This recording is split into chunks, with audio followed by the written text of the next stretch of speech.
রায়গঞ্জ বিধানসভা কেন্দ্রের নির্বাচনী লড়াই আরও জমে উঠছে।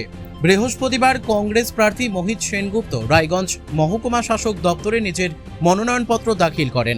এদিন তিনি রায়গঞ্জ শহরে একটি বর্ণাঢ্য মিছিলের মাধ্যমে মনোনয়নপত্র জমা দিতে যান। শহরের বিভিন্ন এলাকা ঘুরে দলীয় কর্মী সমর্থকদের নিয়ে মিছিলটি কর্ণজোড়া প্রশাসনিক ভবনে পৌঁছায়।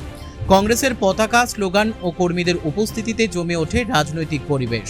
তবে এই দিনের কর্মসূচিতে একটি ভিন্ন ছবি নজরে আসে। মনোনয়ন দাখিলের সময় কংগ্রেস প্রার্থী মোহিত সেনগুপ্ত এবং রায়গঞ্জ বিধানসভা কেন্দ্রের বিজেপি প্রার্থী কৌশিক চৌধুরীর মধ্যে সৌজন্য বিনিময় হয়। রাজনৈতিক প্রতিদ্বন্দ্বিতা সত্ত্বেও দুই প্রার্থীর এই সৌহার্দ্যপূর্ণ আচরণ উপস্থিতদের মধ্যে ইতিবাচক বার্তা দেয়। মনোনয়ন জমা দেওয়ার পর মোহিত সেনগুপ্ত বলেন, আমি জয়ের ব্যাপারে 100% আশাবাদী। রায়গঞ্জের মানুষ পরিবর্তন চান এবং কংগ্রেসের ওপর তাদের আস্থা রয়েছে। আগামী দিনে জোরদার প্রচারের মাধ্যমে মানুষের কাছে পৌঁছানোর বার্তাও দেন তিনি।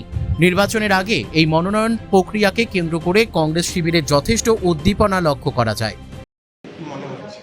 জিতবো, যেটা আসামিতে আমরা সবাই ফাইল করি, সবাই বলে জিতবো, আমরা জিতবো, অবশ্যই জিতবো। তাহলে আমি খালি না, আমার জেলায় 9টি অ্যাসেম্বলি কনস্টিটিউয়েন্সি আছে, মেজরিটি আমরা জিতবো।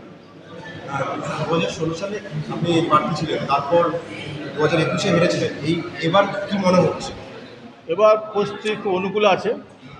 21-এ ভোট হয়েছিল মেডিকনের ভোট, আর 24-এ বাই ইলেকশন চুরি, ছাপ্পা, প্রশাসন, ইভিএম মেশিন চুরি, সেগুলো এবার হবে না। এবার ভোটটা পিসফুলি ভোট হবে।